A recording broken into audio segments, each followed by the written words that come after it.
Prime minister صاحب کا ایک بیان سامنے آیا اور اس میں پاکستان تحریک انصاف کی جانب سے جو موجودہ آرمی چیف کے اوپر تنقید کی جاتی ہے خاص طور پر سوشل میڈیا چینل سے، اس کے حوالے سے انہوں نے ایک سٹیٹمنٹ دی ہے. لیکن جو نون لیگ کا اوور آل اگر آپ ایک سیاسی بیانیہ دیکھیں تو ان کا سیاسی بیانیہ یہ ہے کہ 9 مئی وہ پاکستان تحریک انصاف نے کیا.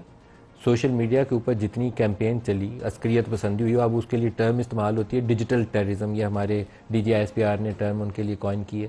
تو وہ جو ڈیجیٹل ٹیررسٹ ہیں وہ بھی پاکستان تحریک انصاف کے ہیں. انہوں نے IMF کو خط لکھا اور انہوں نے وہ 9 اپریل کو جب نو کانفیڈنس موشن ہوئی تھی تو آرٹیکل 5 لگایا. اس لیے یہ سارے کام، آئین بھی توڑا، انہوں نے دہشت گردی بھی کی، ڈیجیٹل ٹیررزم بھی کیا.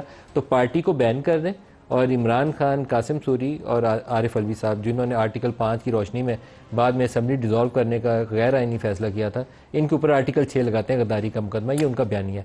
آج کا بیان سنیے پھر اس کے اوپر سوال کرتے ہیں. خود سپہ سالار جو پاکستان کے جنرل عاصم منیر PTI کی آفیشیل ویب سائٹ سے جس طرح ان کے خلاف، ان کی خاندان کے خلاف جو باتیں کی جا رہی ہیں، کبھی دیکھتی آنکھ نے اور سنتے کان نے کبھی اس طرح کا دلخراش منظر کبھی نہیں دیکھا.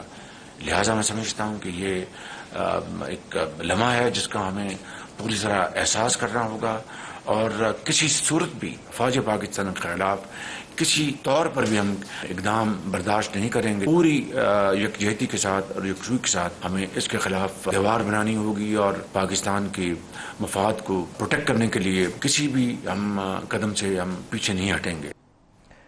بیرسٹر صاحب، پرائم منسٹر صاحب بہت دکھی لگتے ہیں جو آپ کی ساتھ بیٹھے ہوئے عاطف صاحب کی جماعت سے جنرل عاصم منیر کے لیے جو کچھ بھی کہا گیا، ان کی فیملی کے لیے جو کچھ بھی کیا گیا، کہا گیا، وہ قابل مذمت ہے.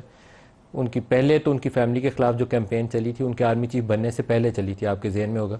ان کی فیملی کی ٹریول ہسٹری چرا کے نادرا سے اپوائنٹمنٹ سے پہلے سوشل میڈیا پہ پوسٹ کی گئی تھی.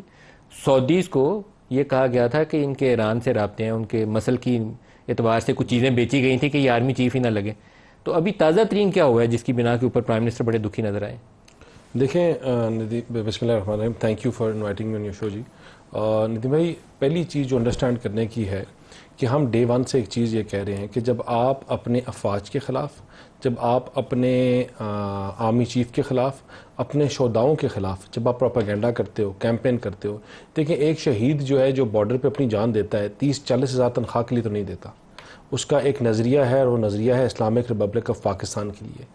جب یہ ان کا they make a موکری of them, یہ ان کا مذاق اڑاتے ہیں، ان شہداؤں کا مذاق اڑاتے ہیں. آپ جب اپنے آرمی چیف کو ویک کرتے ہو، اپنی انسٹیٹیوشن کو ویک کرتے ہو، تو آپ حقیقت میں کس کو ویک کر رہے ہو؟ آپ حقیقت میں اپنے ملک کو ویکن کر رہے ہو. آپ پاکستان کے خلاف سازش کر رہے ہو. آپ اپنی معیشت کو کمزور کر رہے ہو. دیکھیں نا، ان کا تو جو پورا ایک پروپیگنڈا ہے وہ تو پوری ایک انسٹیٹیوشن کے خلاف ہے. کبھی یہ ایک کو اٹھاتے ہیں، کبھی یہ دوسرے کو اٹھاتے ہیں. ان کا ایک ذریعہ، ان کا ایک طریقہ واردات یہ بن گیا ہے کہ جو انسیڈنٹ ہو وہ فور ہو پاکستان کے اگینسٹ ہو. ایک بندہ اس کی اگر پاکستان کے خلاف ہے تو ایک بندہ اس کو ڈسکریڈٹ کر لے اور 50 جو ہے سوشل میڈیا میں اس کو آن کر لیں.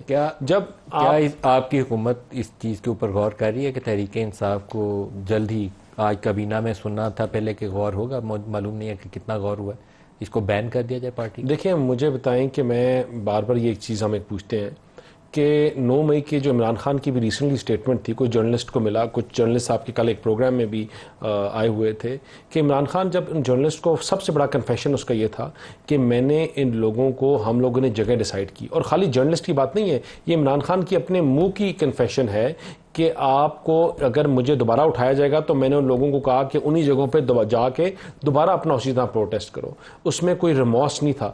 اس میں یہ جو تمام چیزیں جو ہیں یہ ساری کولیبریٹو ایویڈنس ہے کہ اس کی چیزوں کو تشبیہ دے رہی ہیں، آگے لے کے جا رہی ہیں. ساتھ ہی کہتے ہیں ہم نے ان کو یہ نہیں کہا تھا. حکومت غور کر رہی ہے کہ میں خالی بتاتا ہوں ان ایشوز کی روشنی میں پی ٹی آئی کو بین کر دیا. دیکھیں پی ٹی آئی کو حکومت جو بڑی ایک چیز میں کلیئر ہے اور وہ یہ ہے کہ پاکستان کو جلاؤ، پاکستان کو آگ لگاؤ، پاکستان کو بند کر دو، اپنی افواج کو دنیا کے سامنے کبھی برا بلا کہو. یہ سوچ اور پروگریسو پاکستان کی سوچ، دونوں سوچیں اکٹھی نہیں چل سکتی. آپ کیا تحریک صاحب کو بین کرنا چاہتے ہیں یا نہیں کرنا چاہتے ہیں؟ میں بتاتا ہوں، ایک سوچ نے مرنا ہے اور وہ سوچ وہی ہے جو پاکستان کو کمزور کرنے کی سوچ ہے. اور ہم جو اپنا کیس ہے، دیکھیں بین جو کرنا ہے وہ ایک لیگل پروسیس کے تھرو ہوگا، لیکن ہم اپنی چارج شیٹ، کابینہ کے بعد ہم پوری اپنی چارج شیٹ چیزیں جو ہیں جو ایویڈنس ہے وہ سپریم کورٹ کے سامنے رکھیں وہ تو ڈیکلیریشن اور جس طرح وہ ڈیکلیریشن تب جمع کرایا جاتا ہے کہ جب آپ پہلے نوٹیفائی کر دیتے ہیں کہ ہم پارٹی بین کر رہے ہیں ودن 15 days. لیکن what is the final decision؟ دیکھیں final decision it is written on the wall کہ یہ دو سوچیں آگے نہیں جا سکتی. اور میں آپ کو بات بتاؤں آپ اس کو بین کر رہے ہیں. P T I there is no other way. عطا ساتھ لے کے آپ جماعت کے جس بندے کو آپ اٹھائیں گے کہ یہی موقف ہے اور پاکستان کی آپ پی ٹی آئی بین کر رہے ہیں یا نہیں؟ بالکل اسی لائن کے اوپر جا رہے ہیں. دیکھیں ان کو بین کرنے کے بعد پی ٹی آئی کی بین کرنے کی طرف جا رہے ہیں. بین کرنے کی طرف یہ تو جا رہے ہیں. آپ آگے مجھے بات بتائیں کہ جب آپ آج کابینہ نے غور کیا اس کے اوپر؟ نہیں, آج کابینہ میں غور نہیں ہوا, لیکن انشاءاللہ اگلے آنے والے دنوں میں اس کے اوپر غور بھی ہے اور اس کے اوپر امپلیمنٹیشن بھی ہے. آپ نے سمریز تیار کی ہیں اس حوالے سے؟ امپلیمنٹیشن پہلے تو کابینہ کے لیے سمریز اور آپ کو ایویڈنس دینی ہے نا, کابینہ کے اراکین کو بریف کریں. اس کا پروسیس دیکھیں, آپ کو جو سمریز ایویڈنس از دیئر.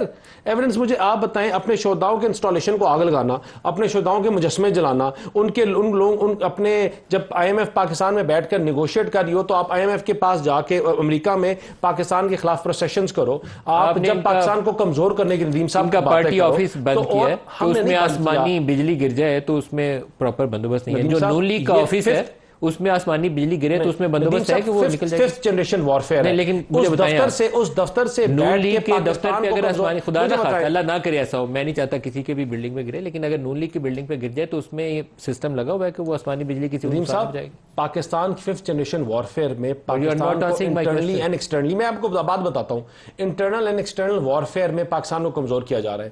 ان دفتروں کو استعمال کیا جا رہا ہے, ان لوگوں کو استعمال کیا جا رہا ہے. 570 ارب روپیہ لگایا گیا ہے, 570 ارب روپیہ پاکستان گورنمنٹ کا لگایا ہوا ہے پاکستان کے خلاف سازش کرنے میں.